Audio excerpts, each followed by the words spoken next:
Guinness നൃത്തത്തിനായി Kaloor stadium വിട്ടു നൽകിയതിൽ ഉന്നത ഇടപെടൽ. ബ്ലാസ്റ്റേഴ്സുമായി കരാറുള്ളതിനാൽ സ്റ്റേഡിയം വിട്ടു നൽകരുതെന്ന് GCDA എസ്റ്റേറ്റ് വിഭാഗം നിലപാടെടുത്തു. സ്റ്റേഡിയത്തിലെ ടർഫിനെ നൃത്തപരിപാടി ബാധിക്കുമെന്നും എസ്റ്റേറ്റ് വിഭാഗം അറിയിച്ചു. ഇത് മറികടന്നാണ് GCDA സ്റ്റേഡിയം മൃദംഗവിഷന് നൽകിയത്. സ്റ്റേഡിയം വിട്ടു നൽകിയതിൽ അഴിമതി ആരോപിച്ച് വിജിലൻസിന് പരാതി.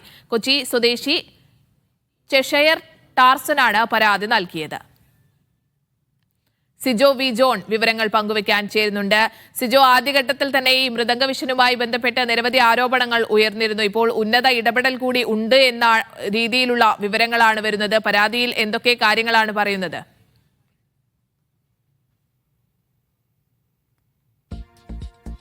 കഴിഞ്ഞ സെപ്റ്റംബറിലാണ് ഇത്തരത്തിലൊരു പരിപാടി സംഘടിപ്പിക്കുന്നതിന് വേണ്ടിയിട്ട് കലൂർ സ്റ്റേഡിയം വിട്ടു നൽകണമെന്ന് ആവശ്യപ്പെട്ടുകൊണ്ട് GCDAക്ക് ഒരു അപേക്ഷ നൽകുന്നത്.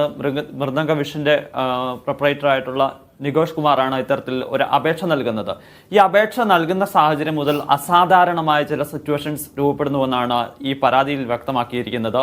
അതായത് സാധാരണ രീതിയിൽ ഇത്തരത്തിലൊരു പരിപാടി സംഘടിപ്പിക്കണമെന്നുണ്ടെങ്കിൽ അതിൽ ഈ അപേക്ഷ നൽകേണ്ടത് GCDAക്ക് നേരിട്ട് നൽകുകയാണ് ചെയ്യേണ്ടത്. അത് GCDA എസ്റ്റിമേറ്റ് വിഭാഗം ഇത് പരിശോധിക്കും. അതിനുശേഷം ഒരു ഫയൽ നോട്ട് ഉണ്ടാക്കും. അത് സെക്രട്ടറിക്ക് കൊടുക്കും. ആ സെക്രട്ടറിക്ക് കൊടുത്ത് പിന്നെ അത് ചെയർമാന്റെ പരിഗണനയ്ക്ക് എത്തിക്കുകയും ഒരു കമ്മിറ്റി ചേർന്ന് ഇതിന് അനുമതി നൽകുകയും ചെയ്യുകയാണ്. ഇവിടെയാണ് ഈ മൃദംഗവിഷന്റെ ഈ പരിപാടിക്ക് വന്നിരിക്കുന്നതിൽ ഇതിന്റെ മാനദണ്ഡങ്ങളെല്ലാം കാറ്റപ്പുറത്തേക്കൊണ്ട് GCDA ചെയർമാന് ഇത്തരത്തിലൊരു അപേക്ഷ നേരിട്ട് വരികയാണ്. ചന്ദ്രൻപിള്ളയുടെ മുന്നിലേക്കാണ് ഇത്തരത്തിലുള്ള പരാതി ആദ്യം എത്തുന്നത്. ചന്ദ്രൻപിള്ള ഈ ഫയൽ പരിശോധിക്കുന്നു. അതിനുശേഷം ഇത് നേരിട്ട് GCDAക്ക് കൊടുക്കുകയും ചെയ്യുന്നു.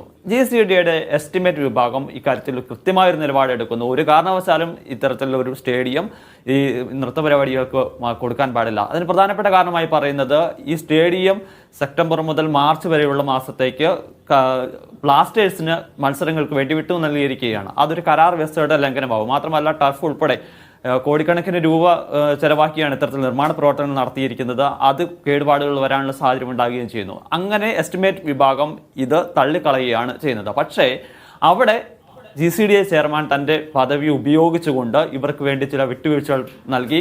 GCDA ചെയർമാൻ ഇതിന് അനുകൂലമായ ഒരു ഉത്തരവിറക്കുന്നുവെന്നാണ് ഈ പരാതികൾ ചൂണ്ടിക്കാണിച്ചിരിക്കുന്നത്.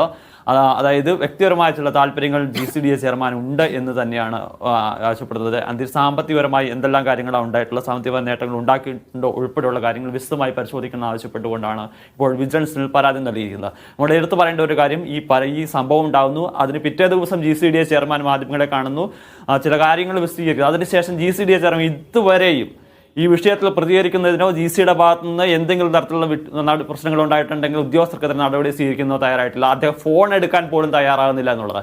അതായത് പ്രതി ചന്ദ്രപിള്ള തന്നെയാണോ എന്ന കാര്യങ്ങളിലേക്കാണ് എത്തുന്നത്. എന്തായാലും ഈ ഉത്തരവാദിത്തത്തിൽ നിന്ന് GCDAക്ക് ഒഴിഞ്ഞു മാറാൻ സാധിക്കില്ല. കൃത്യമായ മറുപടി അദ്ദേഹം നൽകേണ്ടത്. പ്രശ്നം ഉണ്ടായതിനു ശേഷം ഉമാ തോമസിന്റെ വിഷയവുമായി ബന്ധപ്പെട്ട് അതിന് അടുത്ത ദിവസം തന്നെ ഈ ചന്ദ്രൻപിള്ള മാധ്യമങ്ങളെ കാണുമ്പോൾ GCDAയുടെ ഭാഗത്തുനിന്ന് ഒരു വീഴ്ചയും ഉണ്ടായിട്ടില്ല എന്ന രീതിയിലായിരുന്നു അദ്ദേഹം സംസാരിച്ചത്. ഇപ്പോൾ അതൊക്കെ അപ്പാടെ തകിടം മറിയുന്ന രീതിയിലുള്ള ആരോപണങ്ങൾ, പരാതികളൊക്കെ തന്നെ വരികയാണ്.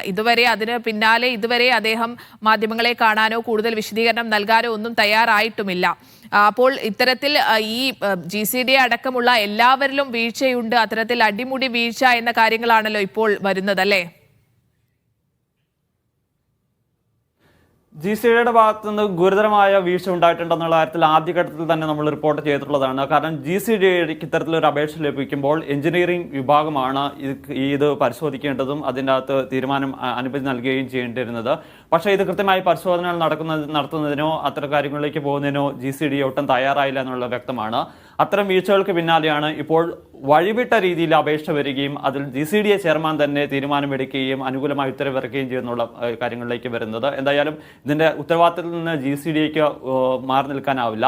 നേരത്തെ കൊച്ചി കോർപ്പറേഷൻ ഇത്തരത്തിൽ അനുമതി ലഭിച്ചിട്ടില്ല എന്നുള്ളൊരു അനുമതിക്ക് അപേക്ഷ ലഭിച്ചിട്ടും ആ ഒരു ഉദ്യോഗസ്ഥ ഇത് നിരസിച്ചു എന്നുള്ള കാരണത്തിൽ ഒരു ഉദ്യോഗസ്ഥയെ സസ്പെൻഡ് ചെയ്യുന്ന നടപടികളിലേക്ക് കോർപ്പറേഷൻ പോയിരുന്നു. പക്ഷേ GCDA ഇതുവരെയും ഇത്തരത്തിലുള്ള ഒരു നടപടികളിലേക്ക് പോയിട്ടില്ല. പക്ഷേ കുറച്ചുകൂടി കുരുക്കുമുറുകുന്ന രീതിയിലാണ് ഇപ്പോൾ GCDA ചെയർമാനെതിരെ തന്നെ ഇത്തരത്തിൽ ആരോപണം വന്നിരിക്കുന്നത്. എന്തായാലും സാമ്പത്തികപരമായ തട്ടിപ്പ് നടന്നിട്ടുണ്ട് എന്നുള്ള രീതിയിൽ തന്നെയാണ് അന്വേഷണം ആവശ്യപ്പെട്ടുകൊണ്ടാണ് പരാതി വന്നിരിക്കുന്നത്. എന്തായാലും വൈകാതെ തന്നെ GCDA ചെയർമാൻ ഇക്കാര്യത്തിൽ ഒരു വ്യക്തത വരുത്തുമെന്നാണ് പ്രതീക്ഷിക്കുന്നത്. പക്ഷേ നമ്മൾ ദിവസങ്ങളായി അദ്ദേഹത്തെ ട്രൈ ചെയ്യുകയാണ് ഈ ഇതിൽ കൃത്യമായ ഒരു വിസ്തീർണം നൽകുന്നതിന് വേണ്ടിയിട്ട്. പക്ഷേ ഫോൺ എടുക്കുന്നതിനോ ഇതിലുള്ള പ്രതികരണത്തിനോ അദ്ദേഹം തയ്യാറാകുന്നില്ല. ഇനിയും GCDAക്ക് ഇതിൽ മൗനം തുടരാൻ പാടില്ല, മൗനം തുടരുന്നത് ശരിയല്ല എന്ന് തന്നെയാണ് ഇതിലുള്ള നമുക്ക് പറയാൻ സാധിക്കുക. ശരി, സിജോ വിജോണാണ് കൊച്ചിയിൽ നിന്ന് വിവരങ്ങൾ പങ്കുവച്ചത്.